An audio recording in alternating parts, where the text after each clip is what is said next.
Okay, language and sound, the element of language and sound, or phonetics. So after you look at this talk or hear this talk, here are the questions that you should be able to answer without looking at your notes, right? Key questions for self-quizzing before and after. What questions do phoneticians ask, right? What is the IPA? What does that stand for? What is a phoneme? Can you define it in your own words? What is a shibboleth? How does that relate to phonetics? And what is a minimal pair? And finally, what is an allophone? Very basic principles of phonetics. And as we begin, I would like us to look at this amazing artist. His name is Bobby McFerrin, one of my favorite artists of all time. He can do amazing things with sound and his voice. Maybe you know his song, Don't Worry, Be Happy. Kind of goes like this. Here's a little song I wrote. You might want to sing it note for note. He's written many other famous songs. That's one of my favorites. It's called Don't Worry, Be Happy. Bobby McFerrin sings with a vocal genius. The things that he can do with his voice, the beatboxing and all of the different vocal techniques that he has shows off. Demonstrates the glory, the power of the human voice. I wish I could share with you some of those amazing things in this video, but because of copyrights, I cannot. But that's a genius, and he definitely is a real genius. I'm not just using that word lightly.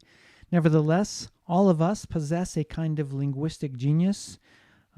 We can combine a set of basic sounds called phonemes, these meaningless units of sound.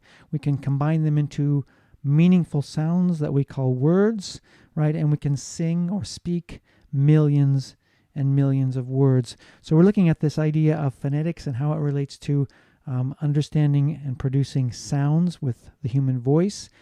So my main point today is we'll look at phonetics, the study of human speech sounds.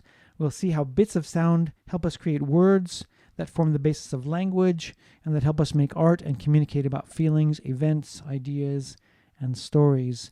With our voices, we make waves of sound. And these waves of sound are entering into the microphone and into your ears, and then your brain is translating these sound waves into brain waves, into brain neurotransmission communication, and then we can communicate with each other in that way. It's kind of amazing.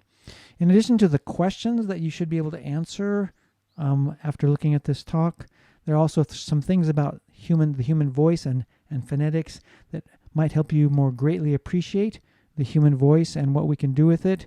So phonetics can help us appreciate the complexity of our ability to produce speech. It's not a simple thing and we take it for granted.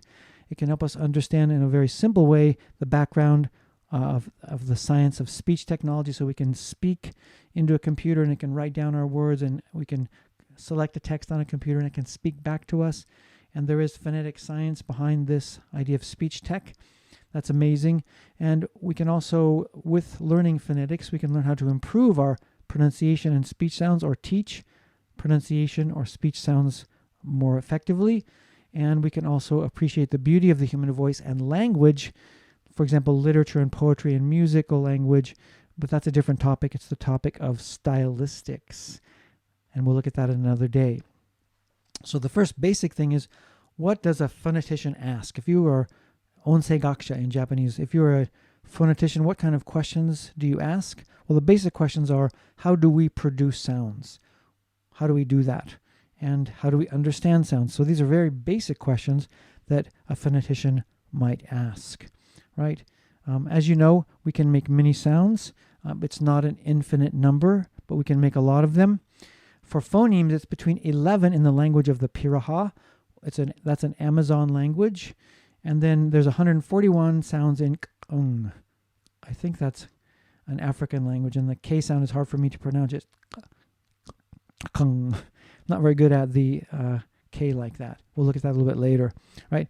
And of course, some of these sounds are exotic to us. For example, the sounds of the South African Bushman. I actually have some video here for you, which hopefully will be accepted by YouTube. It's a Creative Commons video, but you can hear some of the sounds that the Bushmans make, which are quite different and exotic to us. So take a listen.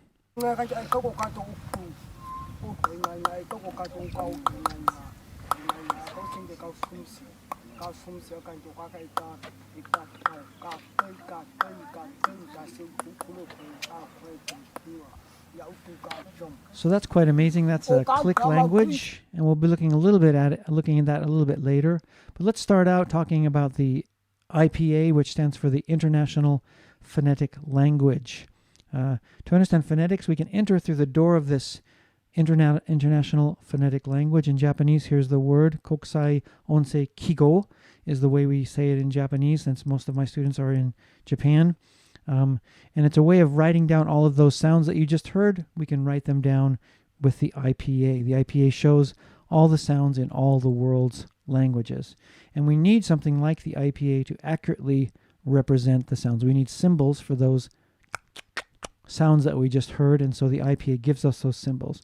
Maybe you've seen some of the diagrams in the IPA. Here are the vowel sounds. And I'm not going to go into this in detail, but you can see that the different vowel sounds, front vowel sounds, front, central, and back, and how they're written, they're different. And then also for the consonant sounds as well.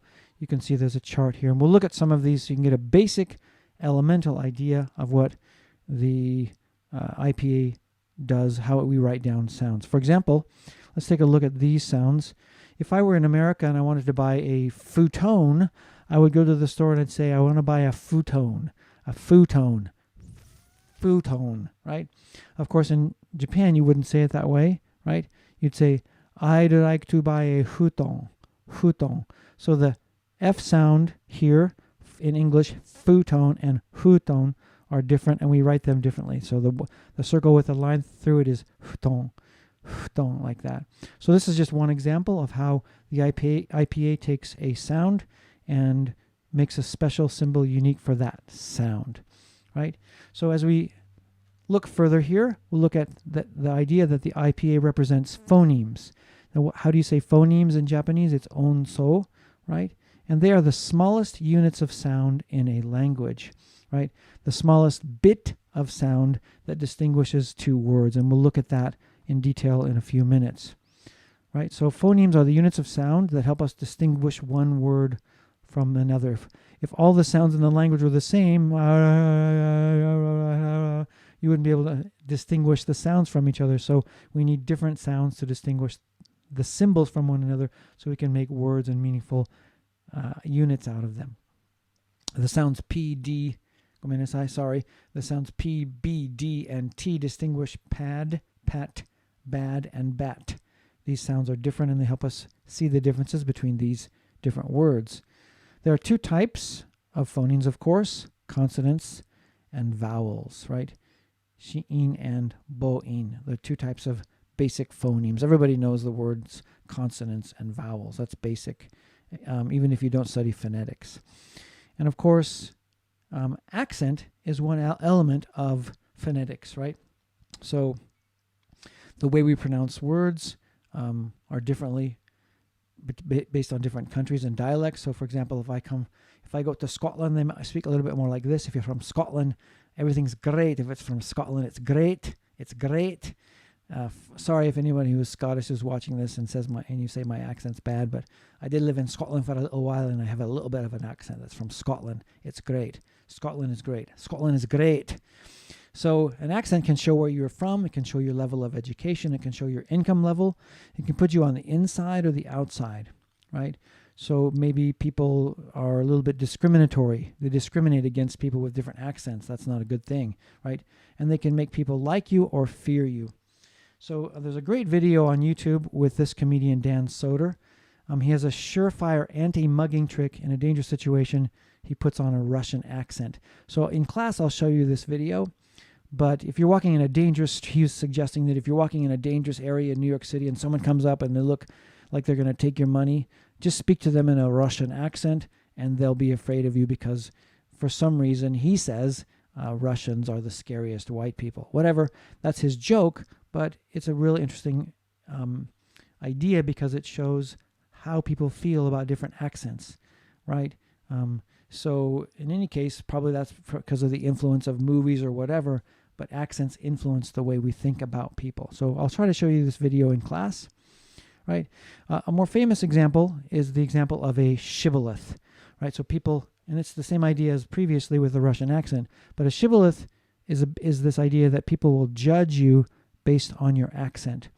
And it comes from the Old Testament in the Bible, Kiyokseisho karakimasu, and here is the story. And it happened when any of the fugitives of Ephraim said, "Let me cross over," right? The men of Gilead would say to him, "Are you an Ephraimite?" If he said no, then they would say to him, "Say now, Shibboleth." So we have a situation during a war, tribal people are fighting, and they want to know if you are the enemy or not. They want to check to see if you can say this word. And if you can't say it, then you are the enemy, right? But he said Sibboleth, not Shibboleth, for he could not pronounce it correctly. Then they seized him and slew him at the fords of the Jordan. Thus there fell at that time 42,000 people. So according to this text, 42,000 people died because they could not say Shibboleth. They were enemies of the people that were checking, and they said instead the word Sibboleth. So this is an example of accent and how it can affect people in a cultural situation, right? So say the password correctly or die, right? Ready? Say now Shibboleth. But he said Sibboleth, for he could not pronounce it correctly. So they took him and killed him in the Jordan River. This is an example of two very similar sounds that are only different by one phoneme, and we call them minimal pairs. So with minimal pairs, one phoneme creates the only difference between two words, and we call these, again, minimal pairs. Minimal pairs differ only by one phonological element. And here is the Japanese, if I can say it, saisho tairitsuko, right? So here's an example. The red letter is the only different sound. So we have the word pit and bit. And the P and B are very similar, except the P has no voice and the B is voice. And you can see the difference or feel the difference and hear the difference if you put your hand on your throat and then say the two words pit and bit. P, p, b, b, p, p, b, b. When you say the B sound, you can feel your voice vibrating.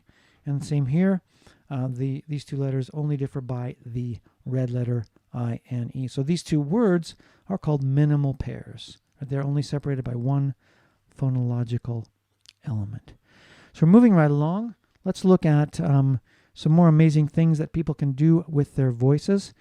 This is called polyphonic overtone singing, and I'm using this as a Creative Commons free to reuse video. Take a look at it and see if you can hear this person singing two melodies at the same time with one voice. I'm kind of jealous of this. Pretty amazing.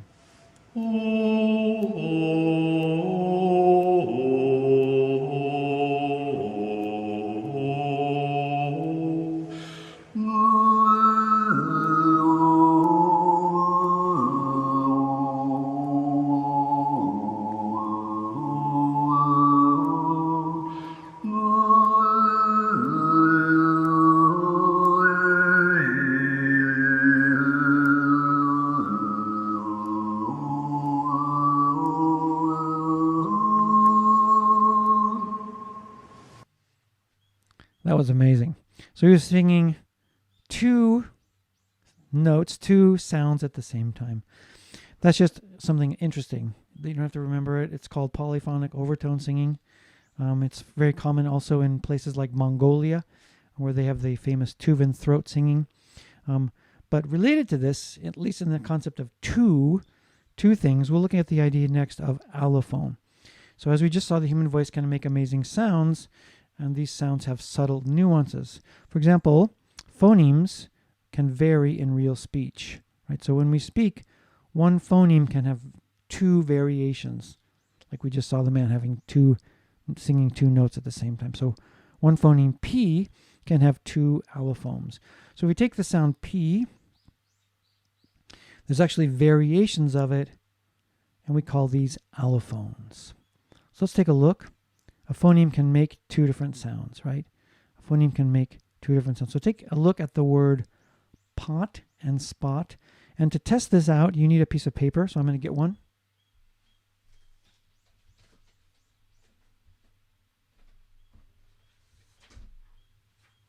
So take a piece of paper, and as you take the paper, put it in front of your lips like this, right? Put it in front of your lips like this, and then say the word pot and spot. Pot and spot. Pot and spot. So you notice that the pot, P, is different from the spot, P. They're pronounced or sounded out differently, right? So you can see the way we would write it here, PH in pot and P for spot. They are two separate allophones of one phoneme. And we can look at this diagram to see it. So you see the phoneme P here and the two different variations of it. And we call those variations an allophone, something that is very basic to the study of phonetics. All right, so phonetics is one thing, but there's also phonology. Phonology is on-indon in Japanese. And with phonology, we basically study the rules of the sound grammar. So, for example, do you know your ABCs of phonology? And here's a picture of Daniel Radcliffe, another offline video that I can't share online, of him doing a ABC rap song that shows him using different patterns of sound. So the text he's actually quoting or saying is, I'll show you the beginning of it. I'm not going to rap it though, I'll just read it. Artificial amateurs aren't all amazing. Analytically, I assault animate things. Broken barriers bounded by the bomb beat. Buildings are broken, basically I'm bombarding. Casually create catastrophes, casualties. Canceling cats got their own... See, I can't even do it. Canceling cats got their canopies collapsing. So in the video, Daniel Radcliffe does this whole song without making the mistakes that I just made. And so we can look at the study of phonology. With phonology, we study the grammar of sound patterns. So that's different from phonetics in one sense. It's a subcategory of phonetics. Study the rules of the sound system and compare language systems, rhythm, stress, and intonation. So a really good example of the study of phonology is with the ED endings in English. So we have basically three different kinds of endings for the ED sound in English, and they're based on phonological rules. So for example, the word want, wanted, and ended. So they have this ID ending. But for hope, notice there's no voicing with the P. It's not hoped, it's hoped, and left, and faxed, and washed. So these T sounds that we're hearing, even though it's written in ED, are based on rules of phonology. And then the last one, played, allowed, and begged. So these are different examples of patterns in English created by actually the previous sounds before the D cause the end sound to be pronounced in that particular way. So these are rules, phonological rules, that create the way that these words are pronounced in this way. All right, so let's finish up, right?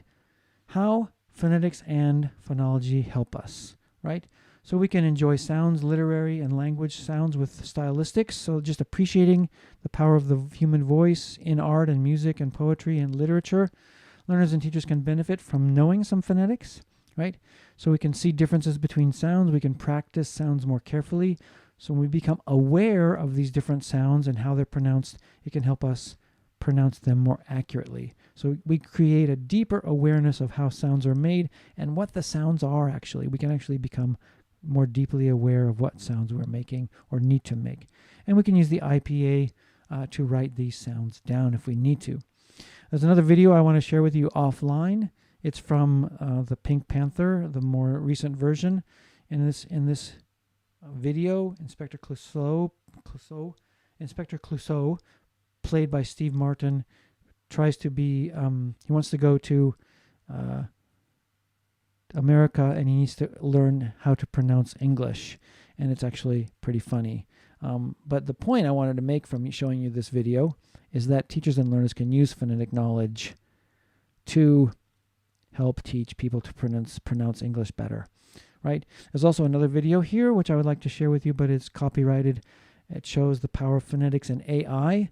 And in the future and even today, we can use our phones, the AI in our phones, to do things for us. And in the video, the Google Assistant actually calls a hairdresser and sets up a haircut appointment for the phone user. So it's kind of an amazing use of the science of phonetics and the science of speech tech.